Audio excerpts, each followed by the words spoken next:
Hello everybody, Ben Woodruff here with another falconry video. Today's video I'm really excited about because today we're going to be talking about New World Hawk Eagles, something there's very little information about online, something that I've done a deep dive to do as much research as I could into these species and really find out more about them. I want this information out there to the general public so that anybody who wants to can find the information about them. Before we jump in though, if you could hit subscribe, it helps me keep this channel up and going, and also if you're more interested in falconry or want to learn how to become a falconer, my recent copy of my book is out. It's called Trapping Essentials. You can find it on Western Sporting Publications. You can buy a copy there, and basically it gives the how does one acquire a raptor from the wild. If you're a bird bander trying to trap and band migrating birds, if you're a falconer, if you're a wildlife biologist, how do you do it? I wrote this how-to book and illustrated it to teach people how to do that. So again, you can find that at Western Sporting Publications if you're interested in that. But this video, we're talking about New World Hawk Eagles. Now that is the New World Hawk Eagles. It's the genus Spizaetus. The Spizaetus is New World Hawk Eagles.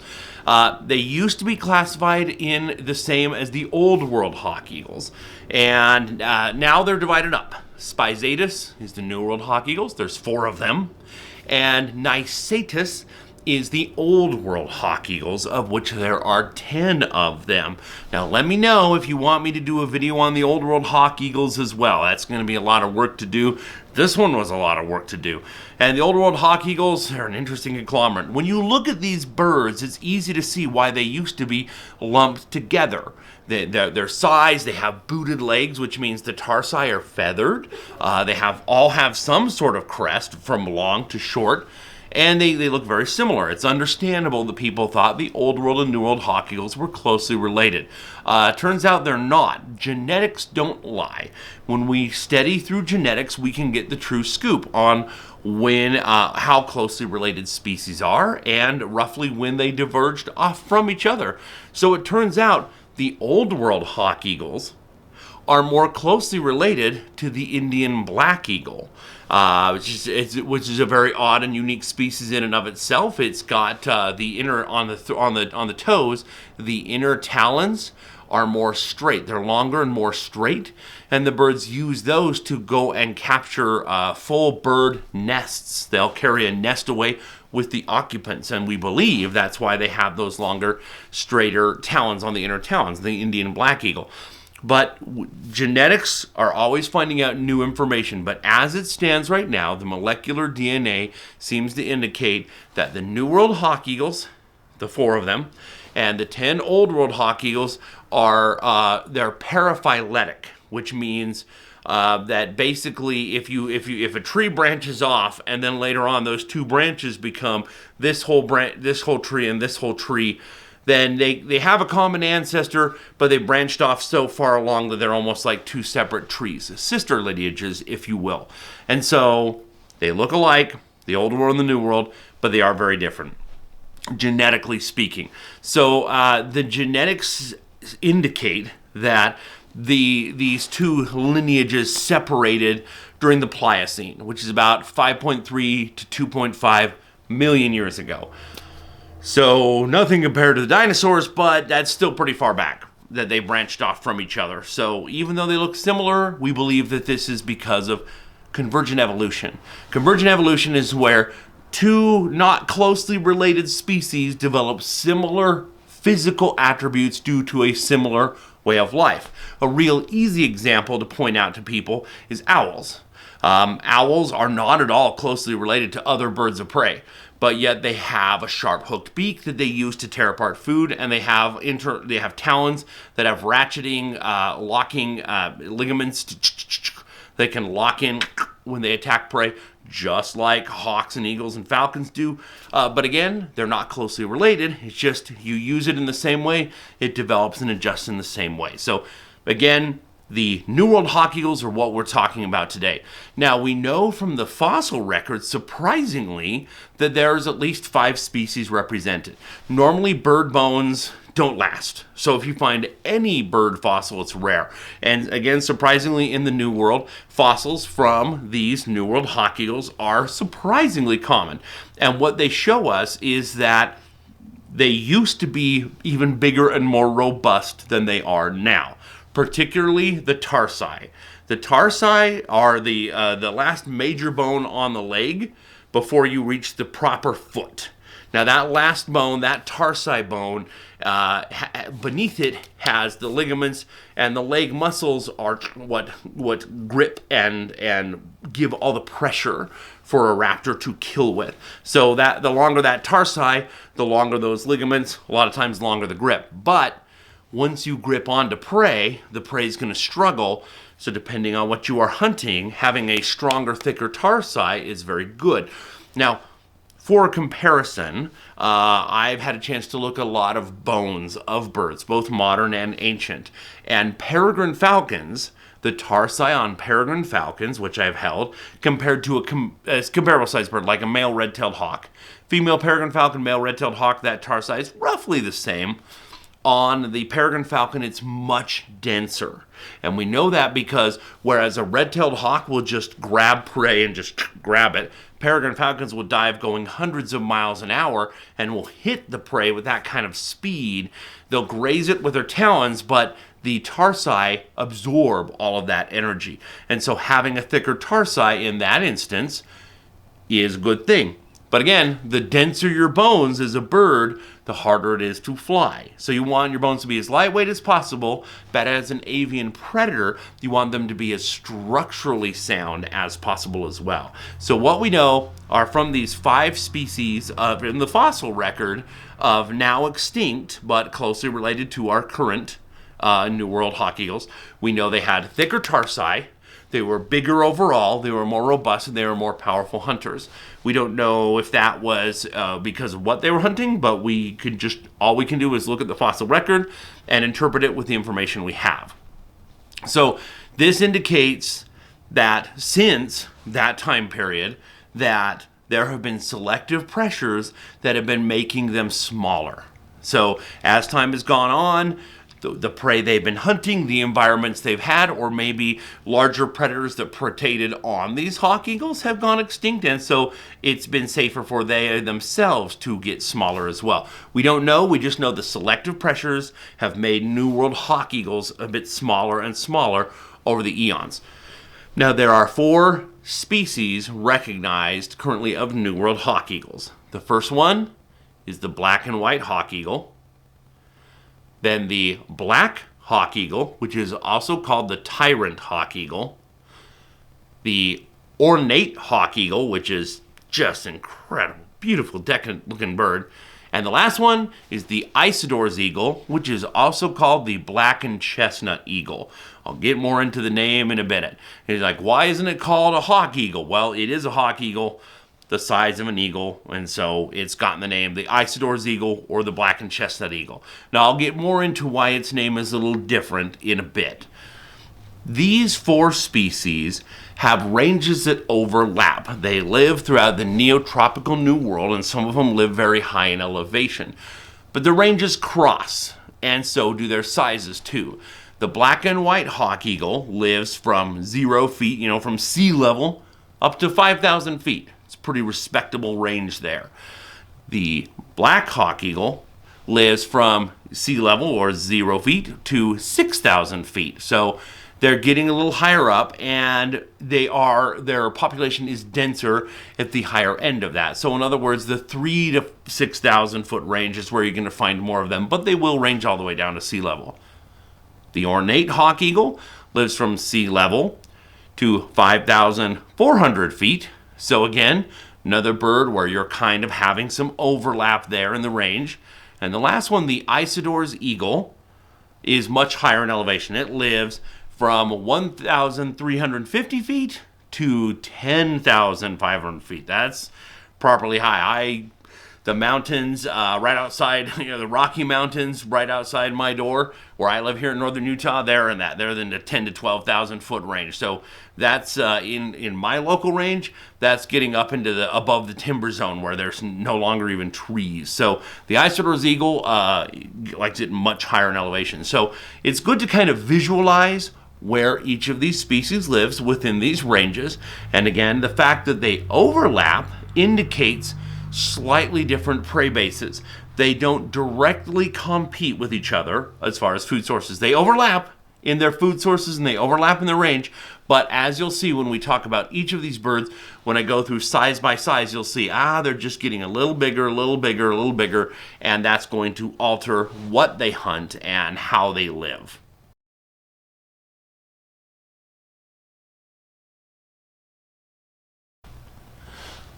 The black and white hawk eagle is a very striking looking bird. Now on the conservation list, it's listed as a species of least concern currently, but its numbers are still in question. It lives throughout southeastern Mexico, Central America, and South America, and the population estimates currently are from 20,000 individuals to 50,000 individuals. This species lives at an elevation from 0 to 5,000 feet, which is getting some proper height there. And again, this is a neotropical bird, so it's dealing with temperatures that are quite hot and quite humid. Of all the New World hawk eagles, the black and white hawk eagle is the smallest. In fact, female typically only weighs about 850 grams. That's like the size of a red-tailed hawk, and not even a big red-tailed hawk. When you say hawk eagle, you're picturing enormous. This is a large bird, but it came from much larger lineages. This bird is booted, like all true hawk eagles, which means it has feathers going all the way down its legs, just like a golden eagle. And it is a distant cousin of golden eagles as well. This has a wingspan of 53 inches, which is about 4 feet, 4 inches. So it's got a pretty sizable wingspan. So that would be, again, even bigger. Even though it's maybe the size of a red-tailed hawk, the wingspan is on average a fair amount bigger than a red-tailed hawk would be.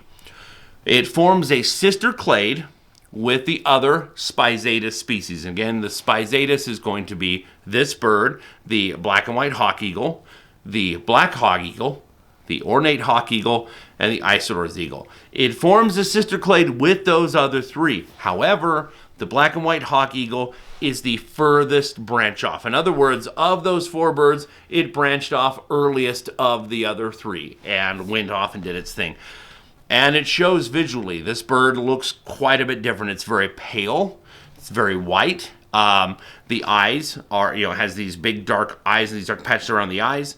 It's almost completely white, but it has a crest. And to see it from above, you can see it. It's these little black feathers, this little boop, boop, boop, kind of a cysty version of a crest compared to the other hawk eagles. But nevertheless, it is a crest and it is still there. It is present. This species is proportionately the largest, most broad-winged of all the Spizaetus genus. So in other words, of all the New World hawk eagles, for its size and weight, it has the broadest wings. All of these New World hawk eagles can soar, but the black and white hawk eagle is most built for it. All of the New World hawk eagles like dense forest, but this likes it least dense of all, even though it still likes it dense. It lives in the dense, humid lowland forests. It's not usually seen above 4,000 feet. It will sometimes hunt in the South American savannas, but for the most part, it likes those more dense, humid forests. It will hunt from a soar, and that's usually where it is seen, which is a little different than the other hawk eagles of the New World. So in other words, it will dive in through the canopy, which takes tremendous reactionary time. The ability to fly above a canopy of trees, look down in it, see prey, and be able to dive through without hitting a branch or crashing is pretty impressive. So again, they have those broader wings for a hawk eagle to be able to do that, but they have incredible incredible response time. Now, compared to the other hawk eagles, this bird is incredibly pale.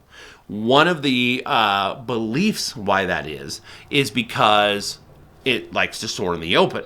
Where most of the other hawk eagles are more prone to be flying beneath the canopy or just be still hawking in the canopy, looking through the branches at what you're going after, so shadows are beneficial. This bird is more prone to fly out in the open. So if you're in the open, if you are a prey species and you are under the canopy, that means your pupils have enlarged to be able to let more light in so you can see. So if you look up at the sky through the canopy, the sky doesn't look blue, the sky looks white, piercingly white. It's bright, it's hard to look at the sun. So if you have a piercingly white hawk eagle, that's going to appear the same color. So that is the reason why the black and white hawk eagle is so pale compared to all the other hawk eagle species in the New World, because it is primarily a soar hawker, but then will just shoot and dive in through the trees. It's pretty interesting.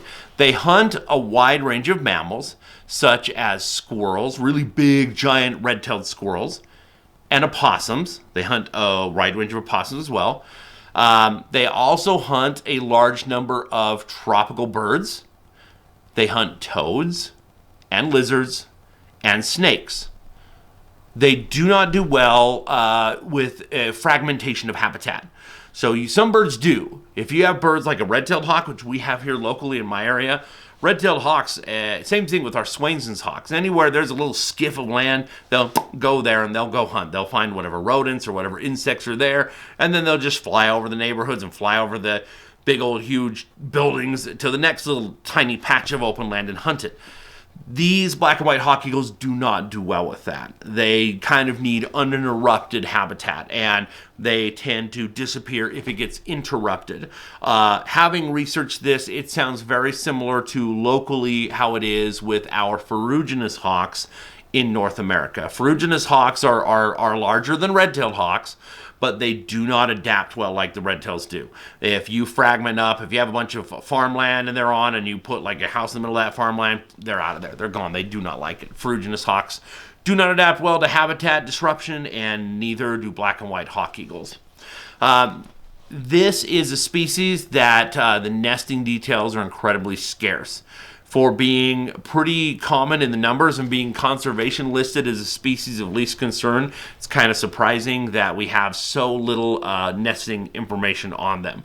We do know that, strangely, the juveniles pretty much look like the adults. This is not normal with any raptor species, and especially not with the hawk eagles. If you look at the other New World hawk eagles, the other neotropical hawk eagles, the juveniles look very different. And for most hawk eagles, it takes 4 or 5 years to reach your adult colors. Not so with the black and white hawk eagle. It pretty much has these pale colors in the beginning. It is true that on the juveniles there's pale ands on the upper wing coverts. It's a little bit different. There's some grayish feathers on the back that are a little more grayish in the juveniles. Kind of strange. But again, the assumption is that why this is because they rely on their ability to blend in with the sky for a prey animal looking up through the canopy and having to squint, and they're looking up. They need to be that pale to begin with in order to be able to successfully hunt from a soar and then diving in through that dense, humid, neotropical canopy. So it's a rare instance where first-year birds and adults are pretty much the same color. Now, this coloration is interesting because it very closely looks similar to a species called a black-faced hawk. Now, black-faced hawk is much smaller, incredibly smaller. And the thinking is that probably the black-faced hawk, being smaller, had developed its colors through convergent evolution to try to mimic the larger black and white hawk eagle. So from a distance, you see that, you're like, oh, I'm not going to mess with it. And they have very similar coloration patterns. We have the same thing happen also with the gray-bellied hawk. The gray-bellied hawk is, a pretty standard-sized hawk. But as a juvenile, as a first-year bird, its colorations look insanely close to that of the much larger adult ornate hawk eagle. So if you look at the colors of an ornate hawk eagle, they're pretty distinct. And an ornate hawk eagle is a powerful bird that's a force to be reckoned with. And so if you're a gray-bellied hawk and your first-year birds look like this much larger, more powerful raptor species, then hey, you're less likely to be messed with. So that's what we think is also going on with the black-faced hawk, is that it is trying to mimic the much larger black and white hawk eagle. We have this kind of thing happen in nature. The black and white hawk eagle is a beautiful and incredible species, and but again, the smallest member of all the New World hawk eagles. The black hawk eagle is one of the coolest New World raptor species there are. It's sometimes also called the Tyrant Hawk Eagle, and its scientific name is Spizaetus tyrannus, which Tyrannus, of course in your brain you're thinking Tyrannosaurus Rex, or if you're a Star Wars fan, there's Darth Tyrannus. So it's a cool, kind of epic, stoic sounding name. Now, I really like this species. Black hawk eagles, or tyrant hawk eagles, are currently on the conservation species list. They're currently classed as a species of least concern, which means even though they're highly protected, they are a species that currently is not viewed as being in threat of being extinct. However, their numbers do seem to be in decline. That it has been noted by biologists. They live throughout southeastern Mexico, Central America, and South America. The population estimates currently of this magnificent species are from 50,000 to about 499,000. So it's pretty sizable range there. They typically, their elevation where they're found at is anywhere from sea level up to about 6,000 feet in elevation. So that's a broad range. It is noted that they want dense, humid, tropical space, and the higher you get is more where you find them. So even though they go all the way down to sea level, your population density goes up the higher you get, as the higher density populations are able to do better to actually feed this population. The wings of this species are proportionately much shorter and much broader than any other of the Spizaetus genus, which is any other of the New World hawk eagles. Now, the rule typically with birds is if you have a long tail and if you have short, broad, rounded wings, you are a bird that is able to be extremely agile. If you want shorter wings to be able to dodge branches, but you got to have them broad so they can still provide enough lift, but you need a really long tail to be able to adjust, because if you're going in between two tree branches and you have to pull your wings in, you're going to drop, so you have to flare out your tail to be able to not lose the lift, and then that tail, as you go through those tree branches, can fold in and fold back out. So basically, the black hawk eagle is built, its wings and tail are built very similar to the same as a goshawk. Goshawks, especially northern goshawks, goshawks are currently under some reclassification, but a northern goshawk in the traditional sense is a northern cool weather climb bird that is built to dive through trees going a bajillion miles an hour, and it's scary enough to be able to fly through trees, but to be able to do so trying to catch prey that is trying to evade you is incredible. Goshawks do it wonderfully, and so does the black hawk eagle. And again, when I did research and digging in, the size and shape of these wings are very similar to like a big, large Finnish goshawk, for example, with these big old broad wings that are short but broad, gets them around. This species lives and hunts in dense, lowland, humid forests. It likes the humidity, and it is built for the shadows.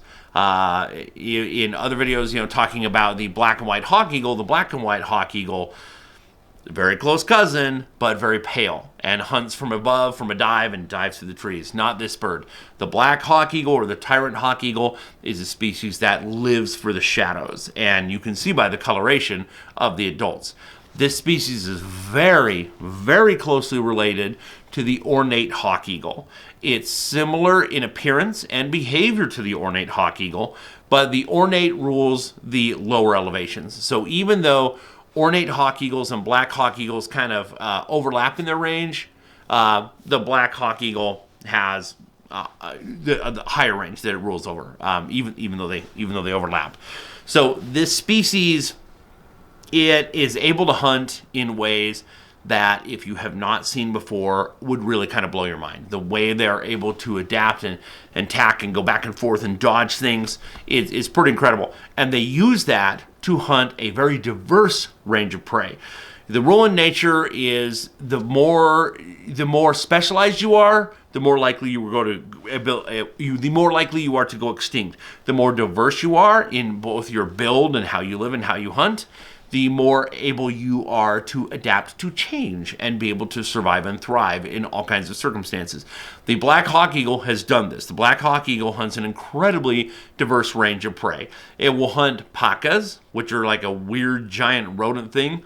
It will hunt red-tailed squirrels, which are enormous. It will hunt Andean guan, which are a type of ground bird. It will hunt chachalacas, which are a relative of turkeys and quite sizable. It will hunt squirrel monkeys.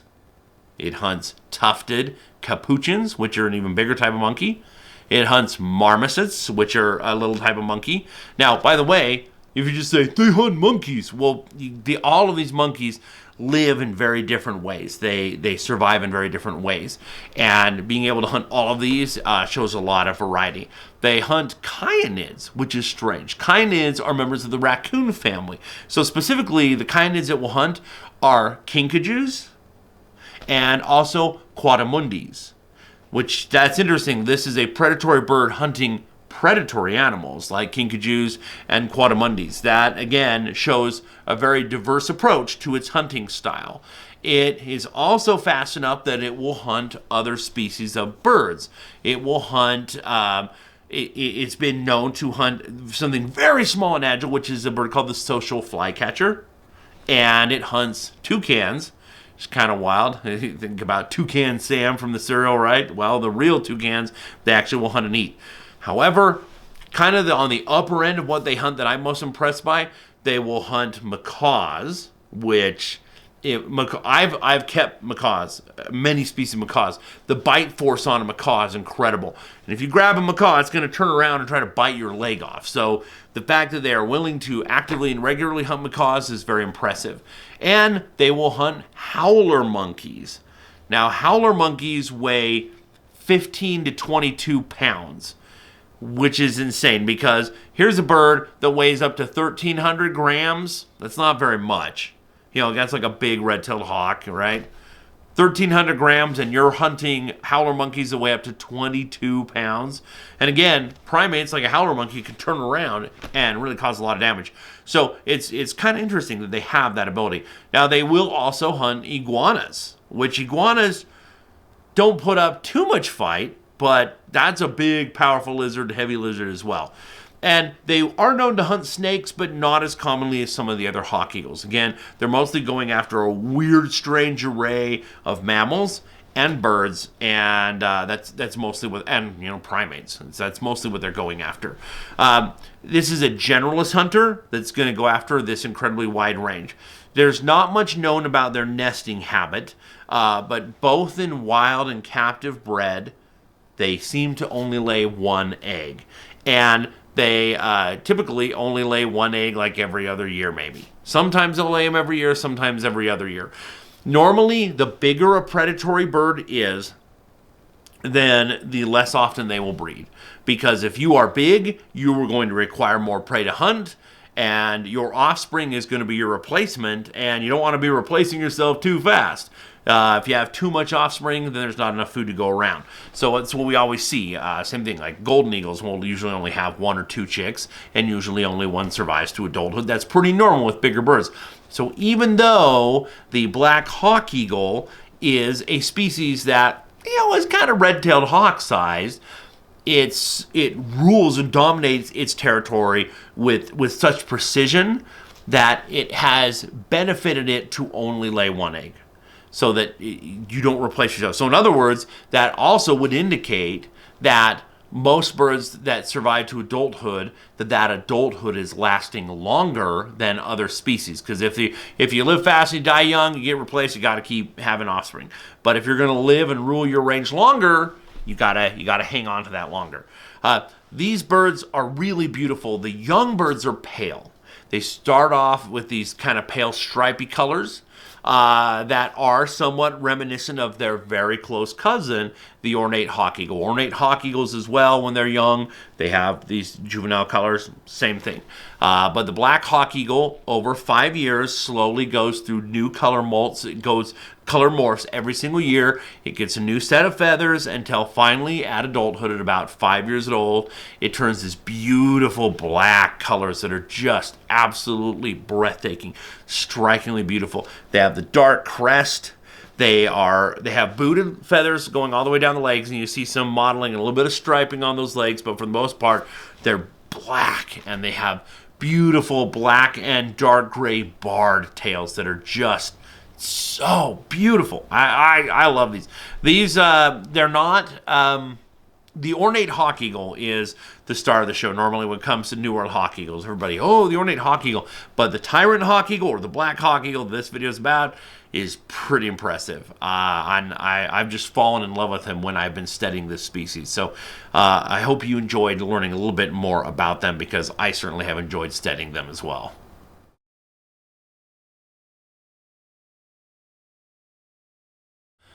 The Ornate Hawk Eagle is arguably the most strikingly colored and marked hawk eagle of any type in the world.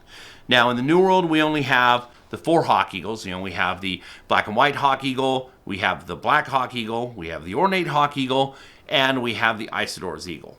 In the Old World, there's 10 other, species of hawk eagles. It's wild. But none of them are as striking and as beautiful as the Ornate Hawk Eagle. Now, the conservation status of this species currently is near threatened. However, of all the hawk eagles in the New World, this is the most adaptable. So much so that depending on which ornithologist you're talking to, there's 2 or 3 recognized subspecies. And it is able to adapt to a wide range of environments and a wide range of prey species. This species lives in southern Mexico, Central America, and South America.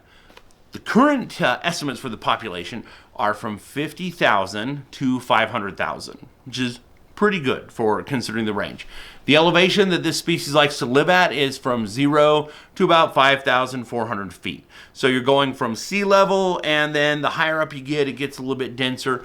And the wingspan of this species is, first about the weight. The weight of this species is substantially larger than either the black and white hawk eagle or the black hawk eagle of the New World. And that is, it weighs about 1,452 grams. The wingspan is about 56 inches, which is about 4 foot 8 inches. So it's sizable. It prefers deep lowlands from sea level of about 4,900 feet, and it overlaps with the black hawk eagle. But the black hawk eagle will range up a little higher. And again, those range overlaps, but they don't seem to bother each other. They don't seem to kind of mess with each other. The interesting thing about that is that all of these species, including, there's other not closely related species like the harpy eagle and the Guyana crested eagle that also overlap in the range with the ornate hawk eagle. They don't seem to mess with each other much. They don't seem to bother each other. They seem to have kind of their own overlapping niche, but they all seem to kind of do their own thing.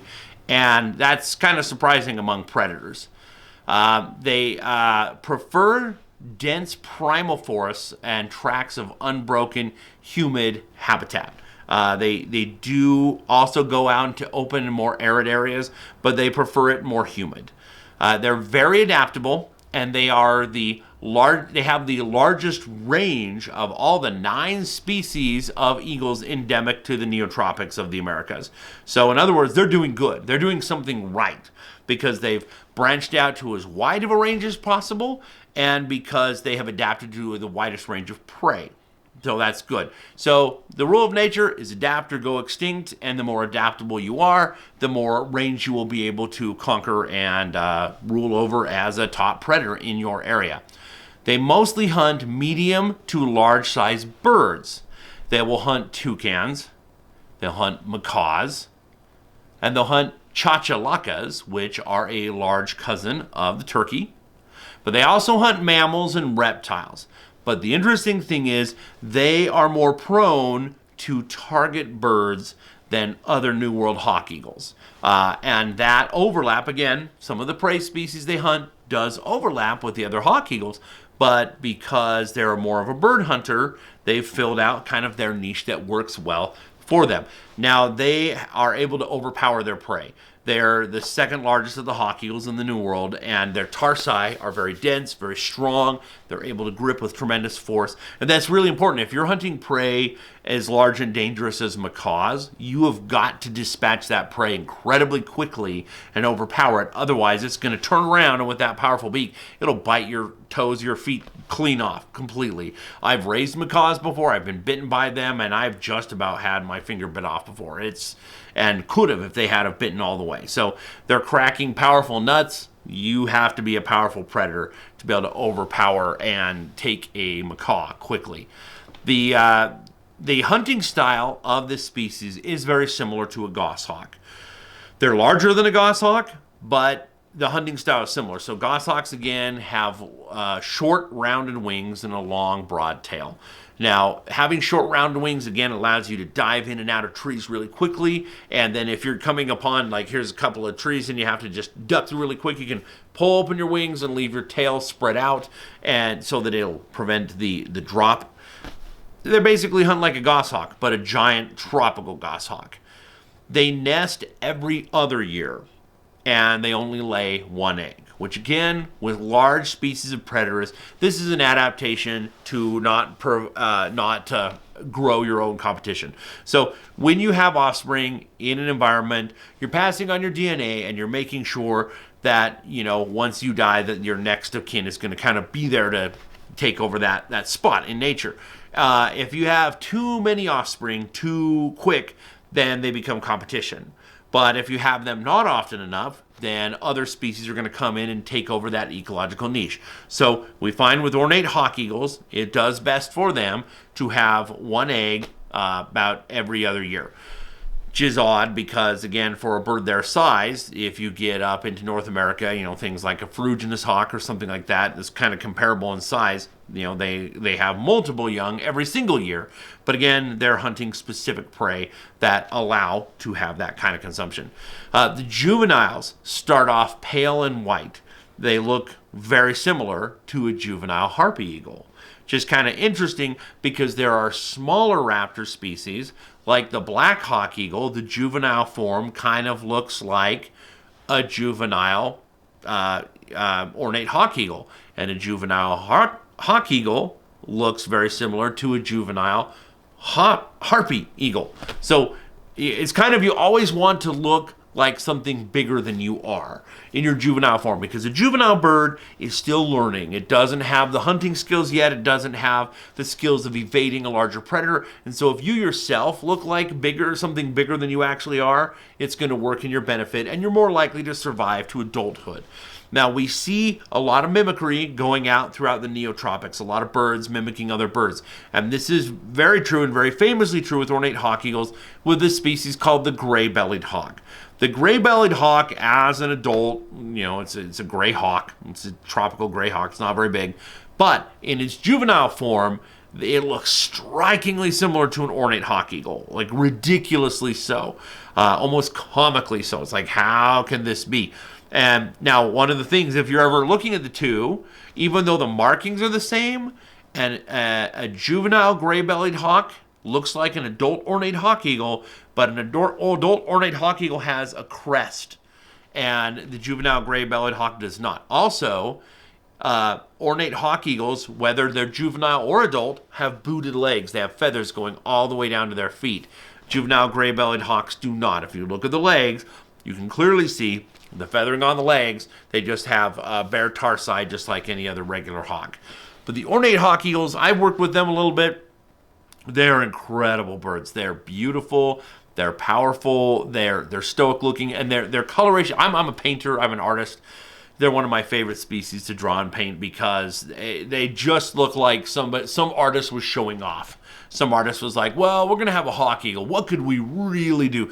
What markings, what colorations, what can we do? Oh, we're going to make it orange here. We're going to make it striped here. We're going to make it spotted here. We're going to give it a big old huge honking crest that it can lift up and show off with. So again, a really beautiful bird, and I wish that people had more access to these, as they breed fairly well in captivity. I haven't had a chance to fly one in falconry, but I hope that someday I might have that chance, because I think that would be incredible.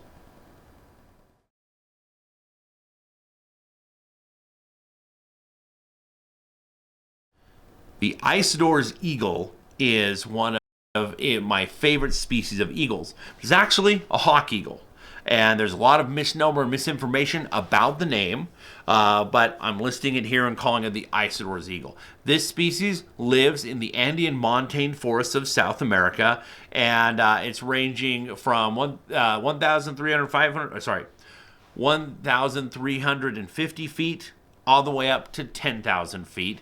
But really kind of its favorite range to range in is about 5,900 feet to about 8,200 feet. That's where you find it in its most density. The species itself is considered endangered, and it might soon be listed as critically endangered. Now, this species I never cared about at all. I've been into birds my whole life, ever since I was a kid, back in the days before the internet in the 1900s, when I would get bird books.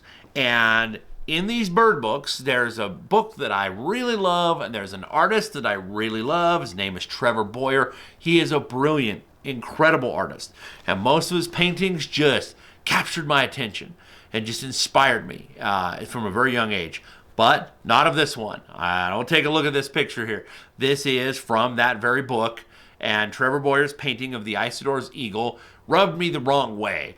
The posture of the bird, the crest looked weird, the coloration looked weird. It kind of like, it just kind of looked sort of weird to my sensibilities, my immature, misunderstanding sensibilities. So I didn't ever research much about it, and there wasn't much information out there about it anyways, as I found out trying to make this video, which is part of the reason why I made this video, so we could have this information more readily available.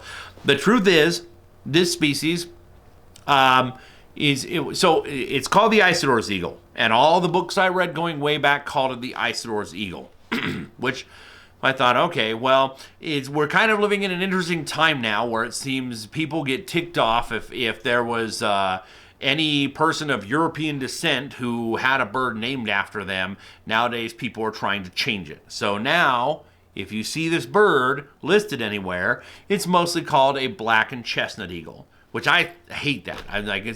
It's this noble bird. It's one of the largest eagles in the New World, and it's like the mighty black-and-chestnut eagle, king of the Andes. It's like, what? And so I did a post recently about it and pointed out, I'm like, well, this is dumb. It's the king of the Andes. Why not call it an Andean eagle? Isn't that better than a black-and-chestnut eagle? It's an eagle, and it's black-colored, and it's chestnut-colored. Let's call it a black-and-chestnut eagle. I call it an Andean eagle. It's the king of the Andes. And a very famous biologist saw my post and said, actually, I've got a book going back even further than your old books that I have. And in the earliest of days, he says it was listed as a black-and-chestnut eagle. And he said it actually makes sense because the Isidor's eagle is the king of what is currently taxonomically listed as Spizaetus, or the New World Hawk Eagles. So again, the 4 New World Hawk Eagles, from smallest to biggest, are the black and white Hawk Eagle, the black Hawk Eagle, also known as a Tyrant Hawk Eagle, the gorgeous Ornate Hawk Eagle, and then the black-and-chestnut eagle. So I'm like, okay, so all their original names are like, oh, it's black and white, it's black, it's ornate, it's black-and-chestnut. Okay, that kind of makes sense, but I still think the name is ridiculous. If you're not going to have it be an Isidor's eagle, I say common names are allowed to be shifted and changed. Call this thing the Andean eagle because it is the king of the New World Hawk Eagles. It dwarfs the others. It's infinitely bigger. Not all the other Hawk Eagles in the New World don't break 2,000 grams, like no more than 1,300 grams. This thing weighs 3,492 grams. These things are enormous. They're a proper sized eagle. They're a big, proper eagle. And they form a sister clade with all the other Spizaetus. So again, this, even though All the other hawk eagles in the New World have some sort of a crest. So does this. It's not enormous, but it does have a crest. And so basically, as we have unraveled the taxonomy, what we find with this bird is this is a species that branched off early on, but all the other hawk eagles they prefer much lower elevation, and they're hunting some very specific prey in very dense, very humid forests. And in those dense forests, being big is not good. If you're big, it's kind of hard to dodge trees. And so it's better to be smaller. Well, this bird conquered higher elevations where the trees are not nearly as dense, and so it did a lot better to get larger and to be able, therefore, being larger, to tackle a wider range of prey. So this species has a wingspan of 71 inches. So that's a 5 foot 11 inches. So basically, it's got a 6 foot wingspan. That's way larger than any other of the New World hawk eagles. It is considered to be the second largest of any neotropical eagle species. The only eagle bigger by weight and by wingspan is the harpy eagle in the New World.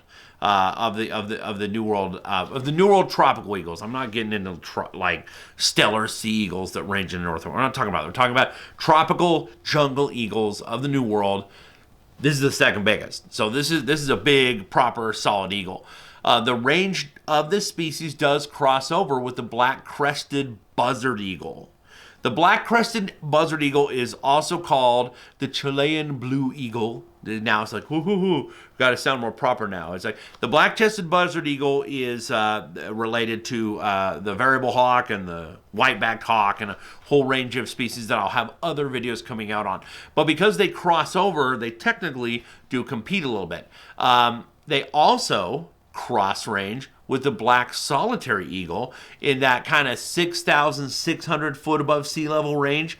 So these are very different lineages. You know, you're looking at the Isidor's eagle that this video is about. You know, it came from the tropics and moved up. Whereas the black-chested buzzard eagle has always been in those high elevation ranges.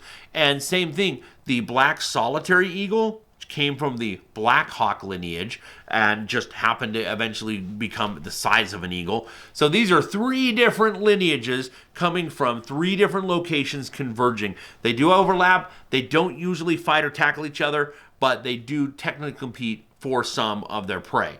So the prey that is hunted is a very, very odd range. And again, having a diverse range of prey is going to increase your chances of survival. So this species will hunt giant red-tailed squirrels. It will hunt opossums, of which there's a number in South America. It will hunt a wide range of species of monkeys. It will hunt stump-tailed porcupines. And it'll hunt a couple of species of predators in the raccoon family, namely the quadrumundi and also the kinkajou, which are both, it's kind of weird having an eagle hunting a predator. They'll hunt the Andean guan, which is a distant relative of chickens, or sorry, turkeys, not chickens. Those are different. But they will hunt chickens as well. And that's one of the problems with persecution is sometimes if people have chickens out on their farm and this species is out soaring around and, hey, there's chickens, that's easy, that's good eating, and chickens are not wired to be able to evade predators as well as other native species. And so sometimes this is called the chicken eagle by locals, which is kind of unfortunate because this species is very endangered and does need our protection or help. Now, even though it's a large eagle, and that might give you a sense of, okay, you're kind of slow and then you dive and you're fast. And yet, this species has been documented to regularly hunt band-tailed pigeons, which anything that can outrace and outdive and outmaneuver a band-tailed pigeon is a species that has a lot of ability, a lot of agility and a lot of ability.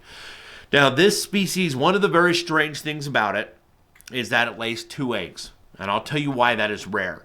Usually, the larger a bird gets, the fewer eggs it will lay, and the less often. So some of the smaller species of hawk eagles will only lay 1 egg. Like ornate hawk eagles, which are smaller than them, only lay 1 egg. So it's strange that here's a bigger eagle, and it will lay 2 eggs, and it will raise them both to adulthood. Why is that? Well, because the more competition you have, okay, if you have a food source that is reliable and that allows you to live longer, you don't need to be replaced as often. So if you are going to live fast and die young, you better have given birth or hatched your replacement to replace you. So this is a species that lives well enough that left to its own devices is able to have more young because the range where it lives is able to support it. Because it's so large, it doesn't have much competition. But unfortunately, this species is very endangered and does need our help. The young of this bird, they look very much like other members of the Spizaetus genus, which Spizaetus is, again, the New World Hawk Eagles. It looks very similar to them and vice versa. So, again, you have, are these younger birds that, you know, the smaller hawk eagles, like, for example, a black hawk eagle, the young birds, very pale. Are they trying to mimic the larger hawk eagles that are juvenile so that you won't mess with them? That could be the case. It's hard to know for sure, but we do know that among the hawk eagles, 3 of the 4 hawk eagles in the New World, including the Isidor's eagle, the young birds have a lot of pale colors that are very similar also to what a juvenile harp eagle looks like. And again, that might be a form of inactive defense to just prevent people from messing with you because they think you are bigger than you really are just at first glance. The Isidor's eagle is a beautiful bird. It's got the red, the chestnut on its chest, and the rest is very black. The crest is not as large as the Ornate Hawk Eagle or even the Black Hawk Eagle, but it's still there, and it's still cool looking. This is a bird that very little attention is given to, and it's kind of sad. It's hard to access. It's hard to see this bird, to get near it in the wild, as opposed to the other New World Hawk Eagles. Much easier to spot and see and get into their range. And conservation-wise, again, there might only be 1,400 of these left in the world, which is kind of sad. So it's important that we do what we can to preserve them and help them, and to help with both their habitat and laws to protect them, and that we understand that, hey, you know, if you have chickens out, these birds might go after them. They might eat them as an easy meal, and it's easy to look out for your livelihood and make sure, hey, I don't want my chickens getting killed, but we shouldn't kill the predators that were there before we are. So it's just kind of a different perspective on that. So this is now one of my favorite eagles now that I have researched it more. And again, my view, so again, it's been called the black-chestnut eagle. That's kind of currently what's the social norm. I grew up with it. The Isidor's eagle, all my old books call it an Isidor's eagle. Most bird people today are calling it a black-and-chestnut eagle. But again, I think the black-and-chestnut eagle should be called the Andean eagle, as it truly is the king of the Andes and the second biggest eagle in the neotropical New World. So I hope you enjoyed learning about this species and all the other hawk eagles in the New World. It was fascinating for me to dig deep and to learn more about them, and I wish we did learn more about them. And I hope that this video gets to people who can share their experiences and their stories, and that we can get more information out about these, because you don't know what you don't know, and how many species are out there that you're not even aware exist. It's fun to dig deep and learn about them. The only one of these 4 species that I've ever worked with in any way is I've worked a little bit with Ornate Hawk Eagles. Absolutely love them and hope to fly one someday as a falconry bird or an education bird.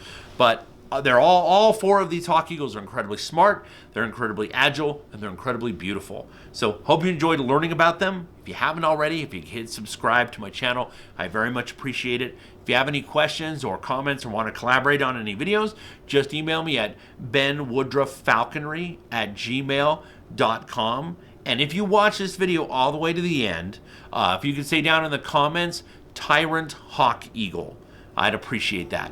Thank you so much, and as always, happy hawking.